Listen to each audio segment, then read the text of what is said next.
Nous sommes dimanche, fidèles téléspectateurs de Chérifla Télévision, très heureux de vous retrouver une fois de plus pour une nouvelle édition d'information. Tenue ce dimanche 19 mai de la cérémonie de présentation de la restitution publique du compte administratif de l'exercice 2018 du maire de la commune urbaine de Ségou, la cérémonie à laquelle les représentants de la société civile, autorités politiques et administratives ont pris part, s'est déroulée à l'hôtel de ville de Ségou dans une ambiance de convivialité. Voyons ce reportage de nos envoyés spéciaux depuis Ségou. Cette cérémonie de restitution publique de l'exercice 2018, présidée par le maire de la commune urbaine de Ségou, est une occasion de faire l'état des recettes, des dépenses et de tirer le bilan du programme d'activité annuel de la collectivité. Son objectif général est de contribuer à l'amélioration de la gouvernance locale, mais aussi de créer un climat de confiance entre la population et les gestionnaires. Alors, c'est un exercice qui est également légal. C'est la loi l'exige. La loi donc exige, bien impose disons à chaque élu, à chaque maire de rendre compte de sa gestion annuellement. C'est-à-dire à la fin de l'année, à la fin de l'exercice budgétaire, le maire a obligation de rendre compte aux populations de sa gestion. Donc on appelle ça la redevabilité. Cette édition, première du genre, a été un véritable espace pour les différents participants de faire l'état des lieux de la gestion communale au titre de l'exercice 2018 à travers un débat ouvert. Au cours d'un exposé détaillé qui a porté sur les activités annuelles, il ressort que près de 3 milliards de francs CFA ont été injectés dans les réalisations entreprises par la mairie de la commune urbaine de Ségou. Selon le maire, ce résultat est rendu possible grâce à l'appui de l'État du Mali à travers des partenaires comme l'Agence de développement régional de Ségou ADR, l'USAID, la GIZ et le PACOUM, programme d'appui aux communes urbaines du Mali à travers la Banque mondiale.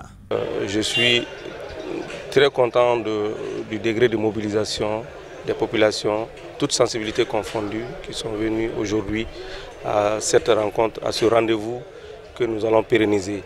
Ce rendez-vous qui nous a permis d'expliquer à la population ce que nous avions comme prévision, ce que nous avons fait comme réalisation en termes de travaux, en termes de fonctionnement.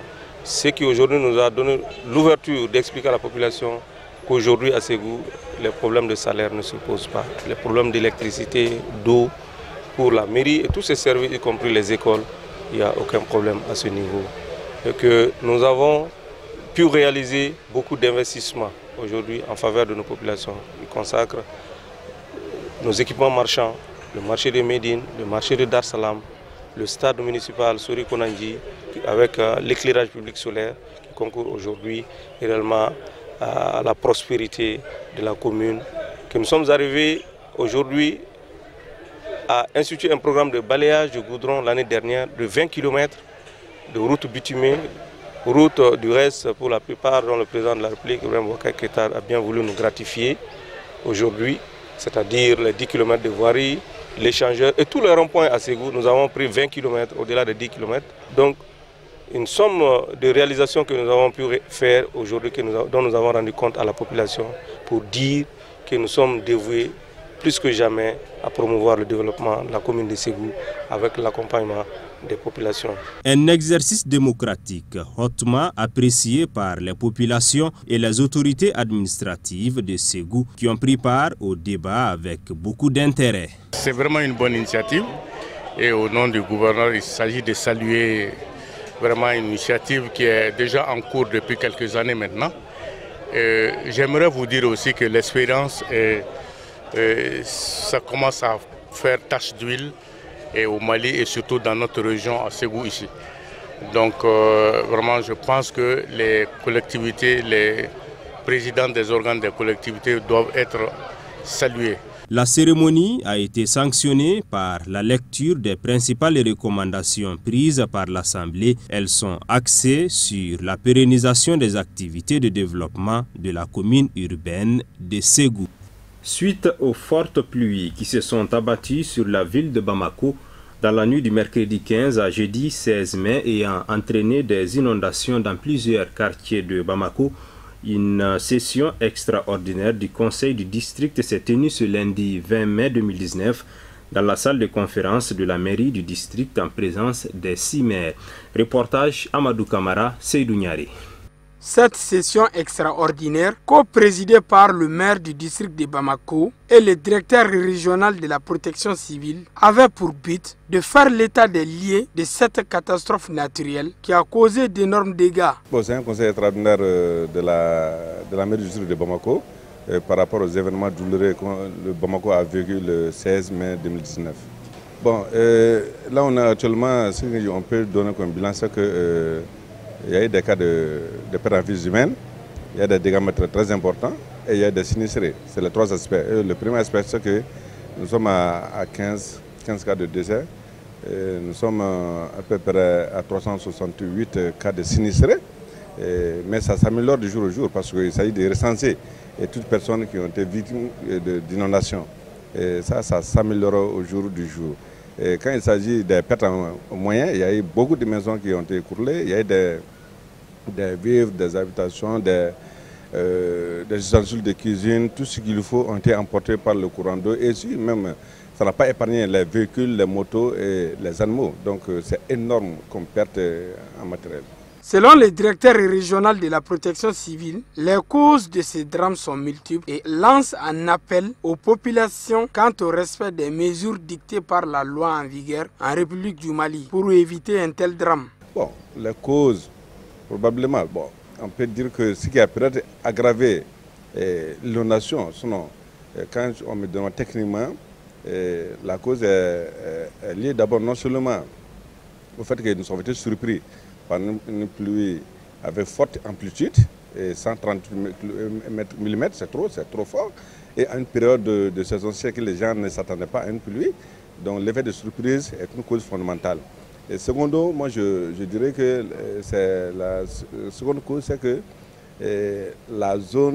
toutes les zones marquées, sera que les marigots, les rivières, les fleuves sont habités par les habitants d'une façon anarchique. Donc lorsqu'on est dans le lit du fleuve, lorsqu'on est on conduit dans le lit du marigot, obligatoirement ça rétrécit l'aspect d'évacuation des eaux et tout d'un coup, lorsqu'il y a une grande pluie, ça provoque des inondations. Et ça c'est une cause fondamentale. Maintenant, ce qu'on peut dire qui n'est pas forcément lié à ça, on peut parler de changement climatique. Donc le Mali n'est pas au-delà de ça parce que le changement climatique, ça concerne tous les pays de cette terre et que le Mali fait partie du monde, que nous ne sommes pas épargnés aussi du changement climatique, mais ce n'est pas forcément dû à ça. A signaler que cette rencontre a été sanctionnée par une déclaration qui dresse un bilan de 15 morts, plusieurs animaux et maisons emportés avec des véhicules de 2 et 4 roues. Le ministre de l'Emploi et de la Formation professionnelle a rendu une visite de courtoisie et de prise de contact au FAFPA, le Fonds d'appui à la formation professionnelle. C'était ce mardi 21 mai 2019 dans la salle de conférence de la dite structure, sise à Médina-Koura en présence des cadres, conseillers techniques et du directeur général. Reportage Amadou Kamara, Moussa Traoré et Baba Keïta. Cette visite du ministre de tutelle au FAFPA a été appréciée par l'ensemble du personnel qui a émis son souhait de voir restituer la taxe de formation professionnelle. Et effectivement, ce matin, on est très content parce qu'on a reçu effectivement la visite de monsieur le ministre de l'Emploi et de la Fonction professionnelle. Nous, au FAFPA, ici, on avait une inquiétude depuis qu'on a annoncé la suppression de la taxe de formation professionnelle. C'était un grand souci pour le personnel. Avec l'arrivée de monsieur le ministre qui nous a vraiment rassuré de la part du gouvernement que nos ressources vont nous revenir. Donc c'est vraiment un soulagement. Aujourd'hui, les gens du FAFPA sont très contents de recevoir cette bonne nouvelle.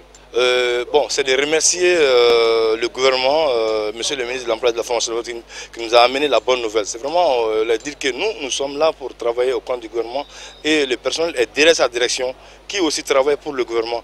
Donc nous les rassurons de notre disponibilité à tout faire et à tout mettre en œuvre pour que le FAFPA puisse exister et faire les des efforts maximum pour que la fonction professionnelle puisse être rehaussée davantage. Le ministre est heureux de constater la cohésion, l'entente et la rigueur au sein du FAFA a rassuré le personnel de tout son appui et de son accompagnement constant à leur côté. Je suis venu rassurer les travailleurs du FAFA qui sont effectivement très inquiets face à la suppression de la taxe professionnelle, qui ne savent pas de quoi demain sera fait.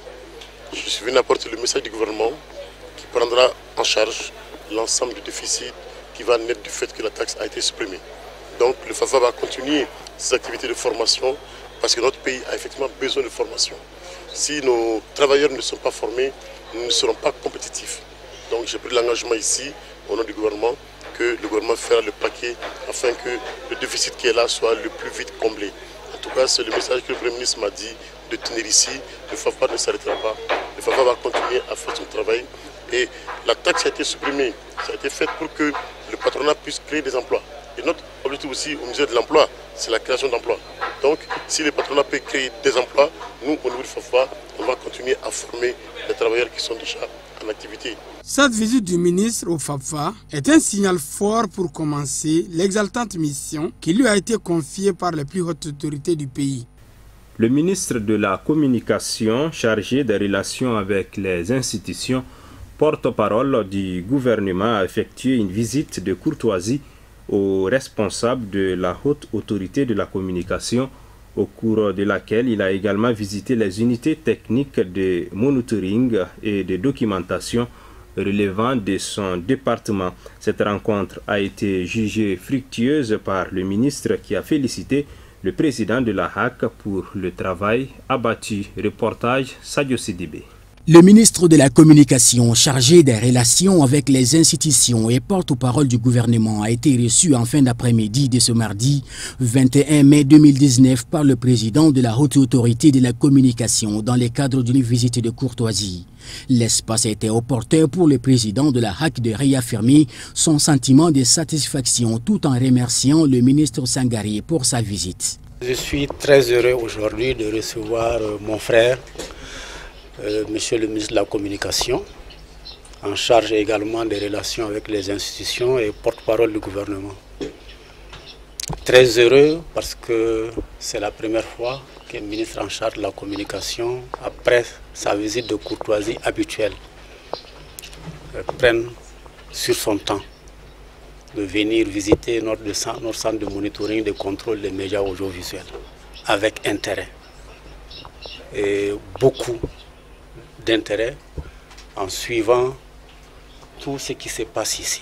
Le ministre s'est dit agréablement surpris du travail réalisé par cette structure avant de féliciter et encourager le président de la HAC et tout son staff.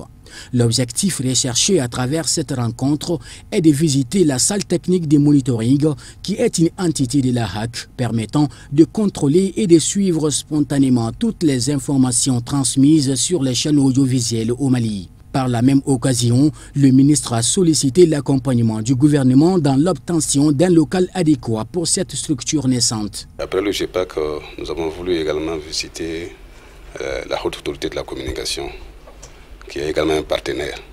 Nous travaillons sur la même matière et les femmes, les hommes qui sont dans cette structure constituent une somme pour moi d'expertise, de compétences et d'expérience pour notre pays.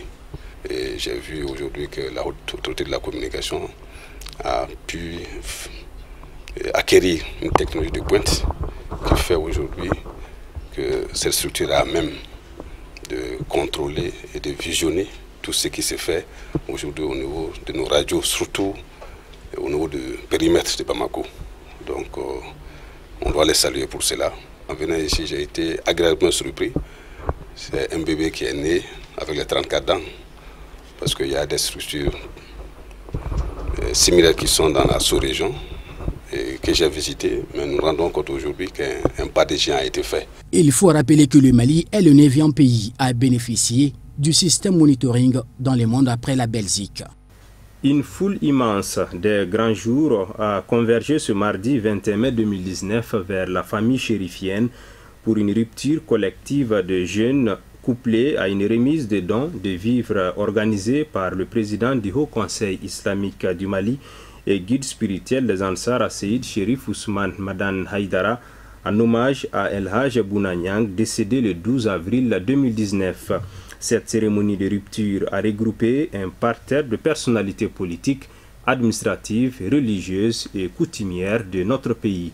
Reportage Amadou Kamara, Moussa Traoré et Baba Keïta. Cette cérémonie de rupture collective organisée en hommage à El Hadj Bouna Niang, à laquelle on prépare plusieurs personnalités, est une initiative du président du Haut Conseil islamique du Mali, guide spirituel des Ansar, Seyyid Cherif Ousmane Madane Haïdara. C'est à l'occasion du 40e jour de Bouna Niang. Donc on nous a appelés pour venir faire la rupture. Et du coup, vraiment, je voulais parler un peu sur Bouna parce que c'est quelqu'un de bien. C'est quelqu'un vraiment, il est très bien, il a beaucoup travaillé pour l'islam. À cette occasion, le guide nous a fait, il a organisé cette rupture. Alhamdulillah, le guide nous a invités à venir couper le carême en l'honneur de notre frère Oustaz Bouna Niang. Inch'Allah, pour faire des sacrifices pour lui aujourd'hui. Et il a coupé le carême de beaucoup de musulmans aujourd'hui. Dieu puisse le pardonner dans sa tombe l'au-delà. Et en même temps pour nous-mêmes, pour qu'on puisse l'imiter à son travail, ce qu'il a fait. Cette cérémonie est un gage de témoignage des relations fraternelles, d'amitié et religieuse avec l'illustre disparu pour ses œuvres utiles rendues à l'islam. Une initiative du guide spirituel des Ansar, Seyyid Cherif Ousmane Madane Haïdara, hautement appréciée par l'ensemble des personnalités présentes. Les invités venus de tous les horizons du Mali et d'ailleurs ont tous reconnu les bienfaits du défunt Oustaz Bouna Niang aux côtés de Seyyid Cherif Ousmane Madane Haïdara et de la Fadi. Nous avons des pensées pieuses vers notre ami et frère El Hadj Bouna Niang, avec qui nous avons partagé beaucoup de bons moments sur cette terre. Eh bien, Bouna, c'était quelqu'un de pieux, c'était quelqu'un de bien. Bouna, c'était quelqu'un qui faisait beaucoup de charité. Bouna, c'était quelqu'un qui aimait Dieu, qui aimait le prophète, qui aimait sa descendance. Bouna a été un ami et un frère pour moi. Nous avons partagé beaucoup de choses, beaucoup d'idées. Nous avons fait pas mal de débats. J'ai beaucoup appris avec Bouna. Alhamdulillah, je remercie le Tout-Puissant qui nous a montré ce grand jour. Et on remercie notre cher père Seyyid Cherif Ousmane Madane Haïdara qui a organisé ce grand hommage pour notre frère Bouna Niang et qui nous a quittés. Ça fait maintenant 40 jours et je pense qu'il le mérite. Il mérite ce hommage, il le mérite amplement parce que il est comme un frère pour nous. Comme Oustaz l'a dit, c'est quelqu'un qui s'est dévoué pour l'islam et pour notre famille. Et il a vraiment œuvré pour l'islam. Donc vraiment, on ne peut que le remercier et prier pour que son âme repose en paix. Vous savez que El Hadj Bouna Niang fut en tout cas une figure emblématique de notre organisation, à savoir la Fédération Ansardine Internationale. El Hadj Bouna avait l'amour, n'est-ce pas, pour les shérifs. Son amour pour le guide et sa famille était vraiment exceptionnel. Et puis Bouna aussi, partout où il a passé, il a vraiment laissé des traces de sa structure de base depuis Caille jusqu'à Bamako, jusqu'au niveau international. C'est un prêcheur qui s'est fait remarquer de par ses efforts de tous les jours. Cette rupture collective a été l'occasion pour le guide d'échanger avec ses invités autour des mets délicieux de la famille chérifienne. Après la prière collective du crépuscule, le guide a salué ses convives pour leur grande mobilisation avant de faire des bénédictions pour un bon hivernage et de prier aussi pour le repos éternel de tous les défunts de la famille chérifienne. Dans le cadre de ces actions de bienfaisance durant le mois béni de Ramadan, la Sotelma Malitel a fait don de sucre à l'association des Ansar. La donation a eu lieu ce mercredi 22 mai au domicile du guide spirituel, le président du Haut Conseil islamique du Mali, Asseïd Chérif Ousmane Madan Haïdara. Reportage Alhamidou Badini et Ibrahim Koulibaly. 5 tonnes de sucre cristallisé, soit 200 cartons, c'est la valeur de la donation symbolique de la Sotelma Malitel au guide spirituel des Ansar à l'occasion du mois béni de Ramadan. 5e édition du genre, ce geste vise à consolider le bon rapport de partenariat entre la structure donatrice et la fédération Ansardine internationale. Comme à l'accoutumée, Malitel fait des dons chaque année à l'endroit des fidèles musulmans. Et nous saluons tout particulièrement Ansardine parce que ça fait déjà de nombreuses années que nous sommes en partenariat avec eux et nous l'avons pérennisé. Et nous sommes là dans ce cadre de ce partenariat encore. Nous avons offert 200 cartons de sucre qui fait 5 tonnes de sucre au guide afin qu'il puisse le distribuer aux fidèles musulmans. Au-delà de la présente donation, l'opérateur de téléphonie mobile entreprend des actions de solidarité de part et d'autre durant ce mois béni de Ramadan pour être plus proche de sa clientèle, dira son directeur général. Cette action donc, ça rentre dans le plan d'action du mois de Ramadan. Donc on a fait plusieurs actions, surtout au niveau des différents mosquées de Bamako, au niveau des régions. Et cette action justement s'enregistre dans ce cadre. Donc on continue, comme d'habitude, à l'accoutumée, donc chaque année, on fait cette action pour vraiment prouver le slogan qu'on dit Malitel proche de vous. Donc vraiment on est proche des citoyens tous les jours. Le guide spirituel des Ansar et président du Haut Conseil islamique du Mali, Asseïd Chérif Ousmane Madani Haïdara, a remercié l'opérateur de téléphonie mobile pour cette offre généreuse qui permettra de venir en aide à des démunis. Il a de même formulé des bénédictions pour la prospérité de la Sotelma Malitel. Nous sommes là dans le cadre de la donation de sucre de Malitel.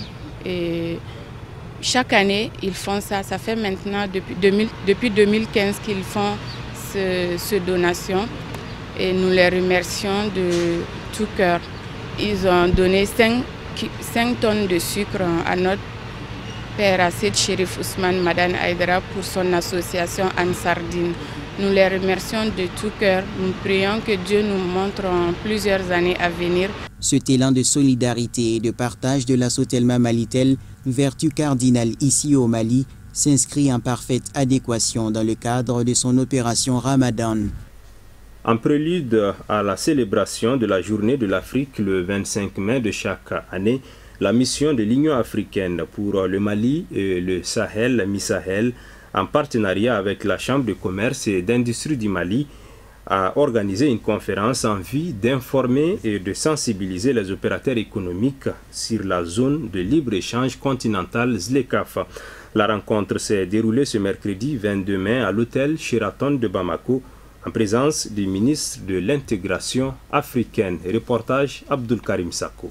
À travers cette conférence, la mission de l'Union africaine au Mali et au Sahel veut impliquer les opérateurs économiques du Mali dans le processus de la zone de libre-échange continentale. En effet, la zone de libre-échange est un marché unique à l'échelle du continent africain dont le but recherché est d'établir un marché intégré de plus de 1,2 milliard de personnes. Il s'agit concrètement d'éclairer la lanterne des opérateurs économiques sur la libéralisation des espaces économiques des États membres dont le Mali. L'activité entre dans le cadre des festivités de la Journée de l'Afrique, célébrée le 25 mai prochain.